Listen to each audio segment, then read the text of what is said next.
Yo, what are you saying? Welcome back to ISOG. We've taken a couple of days off, but we are back now. I wanted to talk about the Pacers game, but we'll go quickly on that in some light admin. So, the Pacers beat the Cavs, and to be honest, the Pacers are a little bit terrifying. They seem like the kind of team that when you're not looking, suddenly you're down 15 points against them, and they are just in a flow on offense. It's crazy. And a lot of people be like, oh, they're a bit one-dimensional. They can just play this fast pace and teams can just lock down in half court. It doesn't seem like that's the case. This Pacers team is very good, and this series could be a 7-gamer. You should probably like the video and subscribe if you're here. That'd be cool. Have a good one. Yesterday's game, however. Let's start off with the late game. The Denver Nuggets versus the OKC Thunder. To be honest, you could cut 99% of this game out. If you watch the last 20 seconds of this game, actual in-game time, then, you know, it's exciting. It was a bit unfortunate, okay, just to say the least. OKC didn't have a good start, but neither did Denver. OKC did not come out shooting very well, which seems to be a theme throughout these second round games. Some of it can be chalked down to like, okay, Denver are kind of ready, like conditioning wise. Okay, cool. We just finished our series, on to the next. OKC have had a week and a bit of rest. It's good to have a break between games, but also too long of a break kind of messes up your feel, your flow, momentum to a point. If you're feeling good after that sweep against the Grizzlies, you're chilling. It's calm. Let's see who we get next round. You don't have that level of in-game practice. Because as much as it's good to beat a team that you're supposed to beat in 4, that's 3 games of practice you don't have. If you win the series, the last series was just practice to get you to this point. You know, you're operating like a well-oiled machine. OKC did shoot 50% from 3 in the second quarter. Denver did not shoot very well, but this is a team that doesn't shoot a lot of threes. They were 0-4 from 3 in the second quarter. 9 turnovers to a 15 from 3 in the first half. 39% from the field, but they were only down 10. Now, in this current modern NBA, being down 10 is not the curse that it used to be. We've seen this with the Warriors in their prime. That 5-point lead, that 10-point, that 15-point lead can get cut in a couple possessions. And if I'm the Denver Nuggets here, I'm thinking, damn, okay, we're losing, but could be worse. The Nuggets did have a lot of uncharacteristic turnovers throughout this first game, and in this first half in general. It didn't seem like they were gelling and clicking in the way that it's supposed to, but through that fourth quarter, Denver looked poised, unrattled. They didn't even care that they were down 10. They were playing like it was a 2-3-point game. They were chipping away at the lead. They weren't taking difficult shots. Jamal Murray, cool. Open mid-range jumper. Nikola Jokic, float. They didn't care about the lead. And I think that's the big point of these playoff games. And especially when you're in the playoffs, is the lead is not safe. But the lead does not equate to winning a game. In the regular season, teams would be down 15 in the fourth quarter and be like, okay, cool. Pull the starters, it's fine, it's wraps. This is not the regular season anymore. And in the fourth quarter, it looked like that well dried up for OKC. Their shooting kind of went off a cliff. 8 of 23 from the field, 2 of 9 from deep. They got to the line 14 times. It's a team with Shai, Gilgeous-Alexander. They're getting to the line. Denver committed 18 turnovers this game, which led to 23 fast break points through the whole game. That's a lot. And somehow, it's not worrying. As I said, the most pivotal point in this game was the last 20-ish seconds, okay? Firstly, I want to shout out Aaron Gordon. You might be the best role player in the NBA. 2 game-winning shots for Aaron Gordon in this playoff run. Yeah, no, they love you. You deserve the extension, man. I don't even care. Denver, they are down. Single possession game. They get Jokic out for a possession because they want to foul on this play because, you know, we have to stop them from scoring. They take Jokic out for one possession, relying on the fact that they can either get a steal or a foul from it. Denver also have no timeouts. So you can't call a timeout. This is their last one. Get Jokic out. He's on 5 fouls. We need to protect him because we're going to foul on this next possession. They get neither. Shai just gets to the basket, doesn't get any time off the clock. Bang, cool. He gets a dunk. Denver now, as I said, have no timeouts. They can't get Jokic on the floor. And if I'm OKC, I'm looking at this and being like, cool. We can't call a timeout here because if we call a timeout, they get the best player in the world on the floor. And you see where I'm headed with this? They can't have a dead ball situation regardless. Like, if you're going to win this game, I know teams nowadays, oh, you're supposed to foul up 3. It wins like 90% of the games where it happens. Yeah, I get that. Win rate and analytics are all situational. They're all subjective. And in the right moments, you have to veer away from it. This seems like a moment where if I'm the Oklahoma State Thunder, I'm keeping everyone in. Cool. Just let the time run out. They have to foul us. OKC fouls Aaron Gordon, and that lets Nikola Jokic back in the game. And to respond to that, they say, cool, we're platooning subbing all of our bigs. Let's see what this rebound says. Aaron Gordon makes both. OKC use their last timeout, bring in their starters. This is where it all goes to hell a bit. Chet Holmgren gets fouled. He has 12 points. It's a respectable game. 2 missed free throws. I can get it. You're a young player. This is a high pressure situation. I would have been fine if you missed one. The second I saw the second one clank in, I'm like, oh, now you're in trouble. On the break, Christian Braun gets the rebound, finds Russell Westbrook. And if this was Russell Westbrook of like a couple years ago, I can guarantee Russell Westbrook is saying, I can beat this guy. We're playing for the tie. But this is Russell Westbrook of 2025. This is Denver Nuggets Russell Westbrook. He finds Aaron Gordon open on the wing. Bang. Game over. OKC have lost home court advantage, which is a bit worrying for OKC.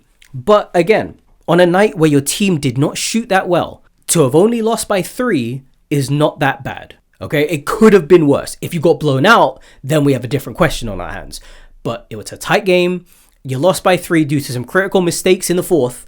Those mistakes are experiences to learn from. They're not glaring flaws. They're not weaknesses that can be picked on. Unless maybe Chet proves that he is like anti-clutch or whatever. I doubt that's the case. Next game for this series, game 2, I think is going to be a bit of a revenge game. And I think that's going to be the case for a lot of these game 2s. The Pacers, Cavs, I think the Cavs are going to come out, and I think it's going to be a revenge game for the Cavs because they don't want to lose on home court. They can't lose home court advantage. These teams cannot just lose home court advantage, and especially in this case, Denver is not a great city to play in. The players who play there, it's great for them because they have the conditioning for it. But when you have a grueling 7-game series in Denver that you got to play 3 of your games in, it's tough. You will be tested. Your conditioning is not going to cut it. Anyway, the scorelines are kind of crazy. Nikola Jokic, 42 points, 22 rebounds, 6 assists, 15 of 29 from the field, 2 of 6 from deep, 5 offensive rebounds, 7 turnovers. Let's go. Let's forget about that. Jamal Murray did not have a great shooting night, but kept them in this game. 21 points, 6 rebounds, 6 assists, 6 of 16 from the field. That's a lot of 6s. The turnovers for the Nuggets were a bit troublesome, if I will say so myself. Russell Westbrook had a great game. I understand Russ haters, you know? I get it, because he is a bit boneheaded at times. But he is the epitome of a coin flip, because you don't know which one you're going to get. And so far in the playoffs, the Nuggets have been rolling gold. Aaron Gordon, again, 22 points for the night, 14 rebounds, 7 of 15 from the field, 3 of 6 from deep, scored a game-winning bucket. What can you do? Shai, 33, 10, and 8. I don't think it's Shai's fault, you know? J-Dub did not have a great performance. 5 of 20, 2 of 9, 16 points, 7 rebounds, 4 assists. Yeah, cool. Two stocks. But J-Dub, I think, underperformed this game a lot, especially when you're making a quarter of your shots. Okay, Chet did not have a bad game. It's just he made the worst of the possible mistakes. So I'm not going to say, oh, yeah, you fucked up this game, because he didn't. Like, he made 2 mistakes. But I do want to highlight Alex Caruso, because this was a game, it felt like Alex Caruso versus Russell Westbrook, and I'm very confused about why this happened. 20 points, 6 rebounds, 5 assists for AC, 7 of 12 from the field, 5 of 9 from deep, 2 stocks. Yeah, these are games from your role players you don't want to waste. But yeah, that was this game. I do think none of these series are over just because the lowest seed takes a game. I can imagine a lot of these series going very deep. This could be a 6-gamer, 7-gamer, who knows? And if it is a 7-gamer, that is hell for the Denver Nuggets, because that is 14 total playoff games in 2 rounds. The Denver Nuggets go on to beat the Oklahoma City Thunder 121-119. Let's go on to this Boston game. 108-105, the final. New York steals a game in the Garden. No, wait, not that Garden. The TD Garden, not Madison Square. Play the damn song. Put the video in. Oh, give me a shot at it! Go New York, go New York, go! Go New York, go New York, go! Fuck Boston! Go New York, go New York, I can't hear you! Congratulations! You just won! Okay, let's go on to this game, because this is another one of those games where it could have been worse. That felt like the best way to describe last night's slate of games is could have been worse. This game was a bit weird for the Boston Celtics. This is one of those games where you just can't find the bottom of the net, and it happens. But what I do think is going to be the case is that this won't happen again. New York are a team that cannot beat the elite teams in the NBA.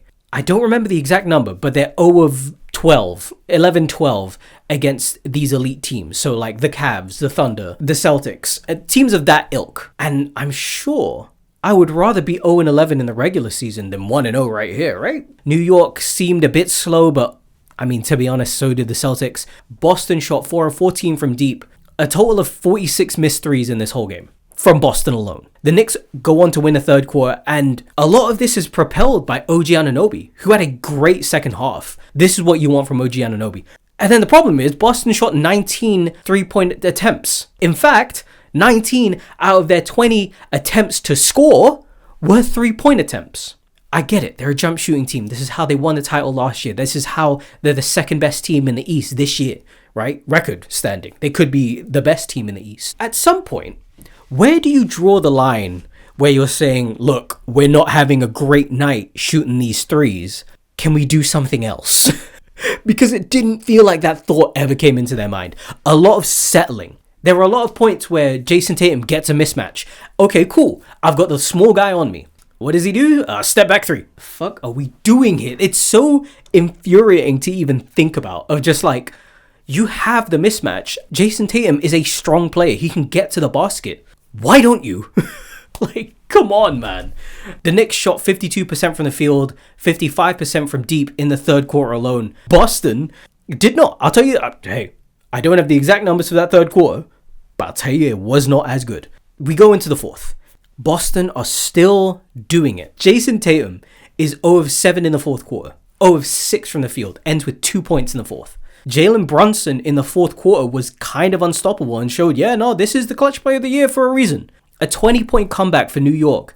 And there was points where you think, okay, the Celtics are just going straight belt to ass now. It's your time. But it never felt like it grew into anything. The Celtics should still be favorites in this series. Let's keep it a buck. Even this game went to overtime.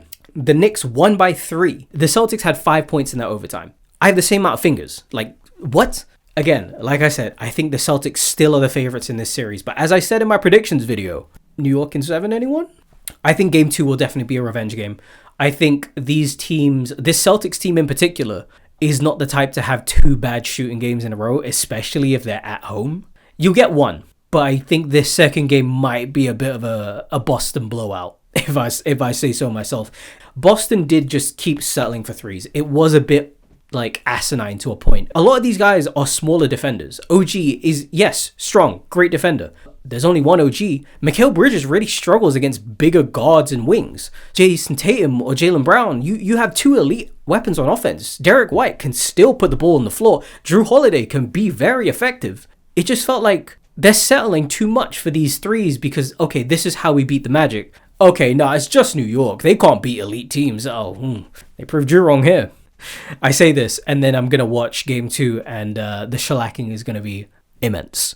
But as for the stat lines, Jalen Brunson, 29 points, 4 rebounds, 5 assists, 9 of 23 from the field, 5 of 9 from deep, 14 points for Mr. Clutch Player of the Year in the fourth quarter and overtime. OG had a great game, 2 of 8 from the field, 2 of 5 from 3 in the first half. So I know I just said great game and then followed it by those statistics, but 8 of 12 from the field in the second half, 4 of 6 from deep in overtime, or in the second half and overtime. But now we're going to go onto the Celtics side of things, and the numbers here are a bit crazy. Jason Tatum, 23, 16, and 6, 7 of 23 from the field, 4 of 15 from 3, 5 turnovers. Jaylen Brown, 23, 7, 5, 7 of 20 from the field, 1 of 10 from 3. Derek White, 6 of 18 from the field, 5 of 16 from 3.